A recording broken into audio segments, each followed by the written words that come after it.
तो कैसे हैं आप लोग? आशा करता हूँ आप लोग सब सही होंगे।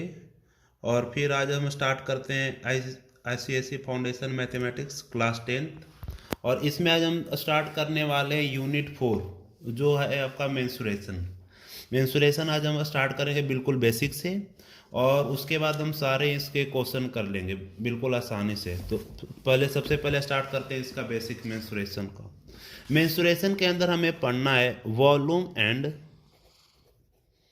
Volume and surface area of solid.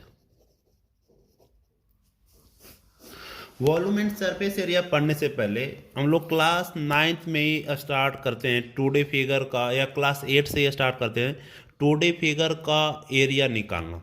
तो सबसे पहले हम देखेंगे कि एरिया और वॉल्यूम में डिफरेंस क्या होता है, और 2D फिगर और 3D फिगर मतलब मैं क्या कर रहा हूँ। अगर 2D फिगर है तो 2D फिगर का मतलब कि जिसके अंदर लेंथ हो एंड ब्रेड्थ हो, वैसा फिगर जिसके अंदर सिर्फ लेंथ और ब्रेथ का डिस्कशन करते हैं तो उन्हें बोलते हैं 2D फिगर। जैसे अगर एग्जांपल की बात करें तो स्क्वायर, रेक्टेंगल, ट्रायंगल, ये सब सारे 2D फिगर है।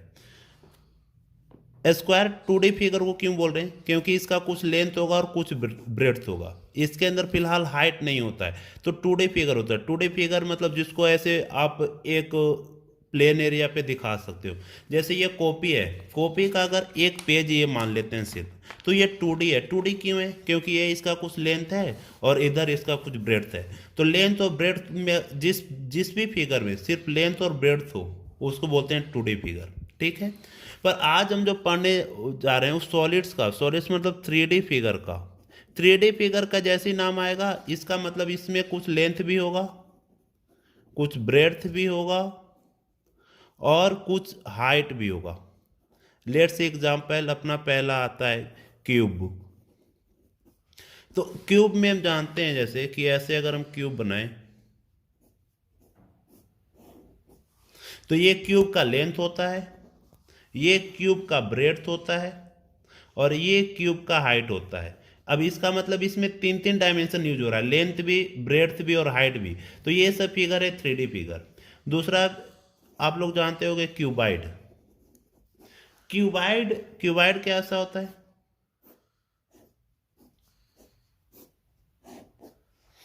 अच्छा, अब बताओ जरा कि क्यूब और क्यूबाइड में डिफरेंस क्या है। तो क्यूब क्या होता है? जिसका लेंथ, ब्रेथ और हाइट तीनों इक्वल हो। Length is equal to breadth is equal to height, जिसका तीनों डायमेंशन अगर सेम है तो वो है क्यूब। और क्यूबाइड क्या होता है? जिसका डायमेंशन अलग अलग हो, मतलब कि कोई भी दो डायमेंशन अलग अलग हो सकता है, तीनों ही डायमेंशन अलग अलग हो सकता है। इसका मतलब लेंथ, ब्रेथ और हाइट या तो तीनों इक्वल ना हो, या तो अगर दो इक्वल हो तो तीसरा इक्वल ना हो, है ना। तो ऐसा दो फिगर जिसका लेंथ ब्रेथ आपस में अगर इक्वल नहीं होंगे तो वैसे फिगर को हम बोल देंगे क्यूबाइड, और जिसका लेंथ ब्रेथ और हाइट तीनों इक्वल होंगे उसको बोल देंगे क्यूब। ठीक है। अब इसके अंदर हमें निकालना है, दो चीजें फाइंड करनी है। एक तो हमें फाइंड करना है सरफेस एरिया और दूसरा फाइंड करना है वॉल्यूम। ठीक है। तो सरफेस एरिया और एरिया क्या होता है? जैसे एरिया का नाम तो हमने कितने बार भी सुना है, हमने निकाला है area of A square, area of rectangle. तो एरिया का मतलब आप समझ रहे हैं कि वैसा दो फिगर, जैसे अभी बताया स्क्वायर ही, तो स्क्वायर का चारों साइड आपस में इक्वल होता है। मतलब अगर ये साइड को मान लिया ये 2 मीटर है तो ये भी 2 मीटर होगा, ये भी 2 मीटर, ये भी। तो ये 2D फिगर था। 2D फिगर का हम एरिया निकाल रहे थे, और एरिया ऑफ स्क्वायर हम जानते हैं कि क्या होता है? साइड का स्क्वायर, है ना। तो अगर साइड 2 है तो 2 का स्क्वायर, मतलब इसका हो गया 4। अगर यही रेक्टेंगल होता तो रेक्टेंगल का एरिया कैसे निकालते हैं? तो मान लेते हैं कि इसका लेंथ है 2 और ब्रेड्थ है 4, या लेंथ है 4, ब्रेड्थ है 2, तो एरिया ऑफ रेक्टेंगल कैसे निकालते हैं? L×B। इसका लेंथ है 4, ब्रेड्थ है 2 और यहां से एरिया निकल जाएगा।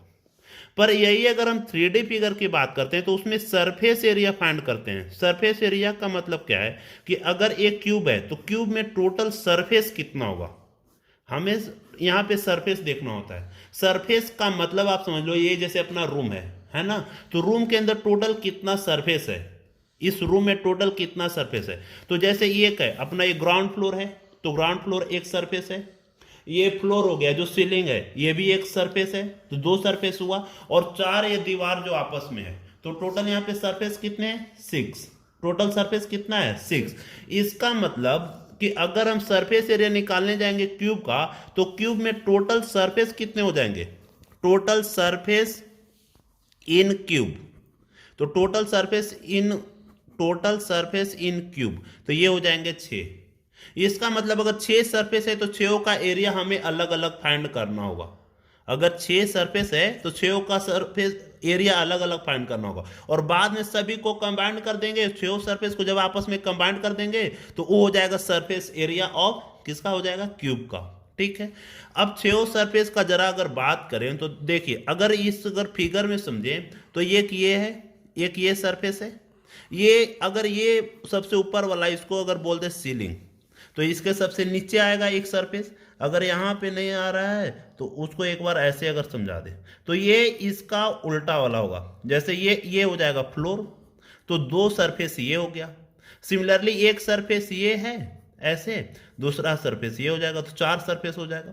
उसके बाद ये ऐसे सामने वाला ये अपना सरफेस है, इसको हम चाहें तो नाम भी लिख सकते हैं ऐसे ABCDEFGH, ऐसे ऐसे करके 6 अलग अलग सरफेस होंगे, है ना। तो ये सामने वाला जैसे ABFE ये एक सरफेस है, सिमिलरली इसका उल्टा कौन सा सरफेस हो जाएगा, CDAG। तो ऐसे ऐसे करके टोटल 6 सरफेस होते हैं, और आपको 6 सरफेस का अलग अलग एरिया फाइंड करना होगा। ठीक है।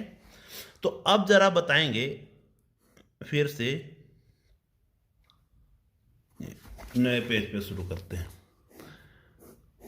ये अपना हमने फिर से बना दिया एक क्यूब। ठीक है। क्यूब का ये है लेंथ, ये है ब्रेड्थ, और ये है हाइट। कोई दिक्कत। अब आगे फिर से देखते हैं, अलग अलग सभी सरफेस को देखेंगे जरा। ABCD, ABCD एक सरफेस है, ये एक तरीके से ग्राउंड फ्लोर है ना। ग्राउंड फ्लोर सरफेस है। अगर ग्राउंड फ्लोर सरफेस है तो भले यहाँ पे टेढ़ा दिख रहा है, पर अगर ध्यान से देखें तो जो ग्राउंड फ्लोर है, अगर इसका अपर व्यू बनाएंगे तो ये बिल्कुल ऐसा कुछ दिखेगा, एक स्क्वायर का टाइप का, और उसका नाम कौन कौन सा है, ABCD, ये सरफेस है अपना। और इस सरफेस का हमें एरिया निकालना है, तो ये तो स्क्वायर है, स्क्वायर का एरिया हम निकालना बचपन से जान रहे हैं कि स्क्वायर का एरिया कैसे निकालते हैं, साइड का स्क्वायर हो जाता है। अच्छा, यहाँ पे साइड के जगह पे L है, और ये ब्रेड्थ और हाइट जो मैंने अलग अलग बना रहा हूं, तो ये अलग अलग होता है क्यूबाइड के लिए, पर हम जानते हैं कि क्यूब में तो लेंथ, ब्रेड्थ और हाइट तीनों इक्वल होता है। इट मीन्स ब्रेड्थ के जगह पे भी हम लेंथ लिख सकते हैं, और हाइट के जगह पे भी ए लिख सकते हैं। इसका मतलब ये जो अपना स्क्वायर बना, इसका ये लेंथ हो गया और ये भी लेंथ हो गया, है ना। तो अगर हम इसका वो निकालना चाहें अगर एरिया, तो इसका एरिया क्या हो जाएगा, L स्क्वायर, क्या हो जाएगा, L स्क्वायर। सिमिलरली ये अपर फ्लोर का अगर एरिया निकालना चाहें तो इसका भी L स्क्वायर। तो इसका मतलब हमारे पास टोटल सरफेस कितना था, टोटल सरफेस था 6, और 6 अगर टोटल सरफेस 6 है, और वन सरफेस का एरिया अगर एरिया ऑफ वन सरफेस कितना था, L स्क्वायर। तो 6 का कितना हो जाएगा, तो मल्टीप्लाई बाय 6 कर देंगे। समझ में आ रहा है क्या कहना चाह रहा हूं। इसका मतलब एरिया ऑफ क्यूब क्या हो जाएगा, 6L स्क्वायर। एरिया क्या हो जाएगा, 6L स्क्वायर।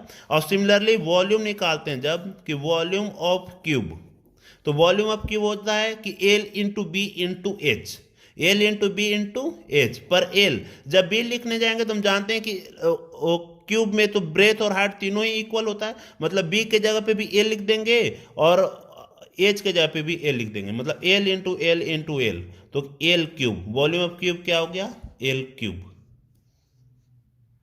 उसके बाद नेक्स्ट, तो अभी तक हमने देखा एरिया और वॉल्यूम किसका, क्यूब का।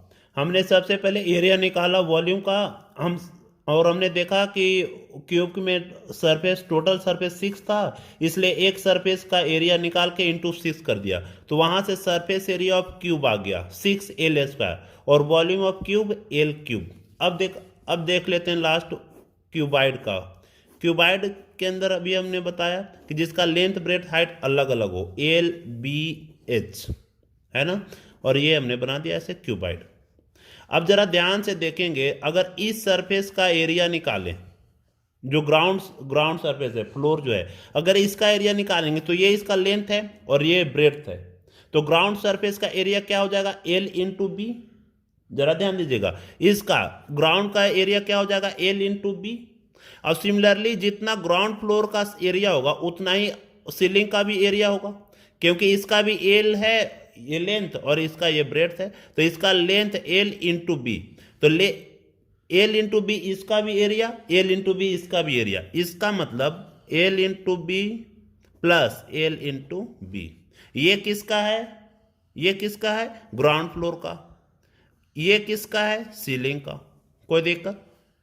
अब हमारे पास 4 दीवार है, 4 दीवार, ये मान लेते हैं राइट वाला दीवार, ठीक है। तो ये कैसा है, अगर ध्यान से देख पा रहे हैं तो ये जो है ये इसका ब्रेड्थ है और ये क्या है, हाइट। अगर इसका एरिया निकालने जाएं तो इसका एरिया क्या हो जाएगा, ब्रेड्थ इंटू हाइट। सिमिलरली ये इसका अपोजिट जो है ये भी सिमिलरली ऐसे ही दिखेगा, तो ये ब्रेड्थ है और ये हाइट है, तो इस सरफेस का भी एरिया क्या हो जाएगा, प्लस ब्रेड्थ इंटू हाइट। कोई दिक्कत? उसके बाद 4 ये है, ये एक ये है, दूसरा इसके अपोजिट।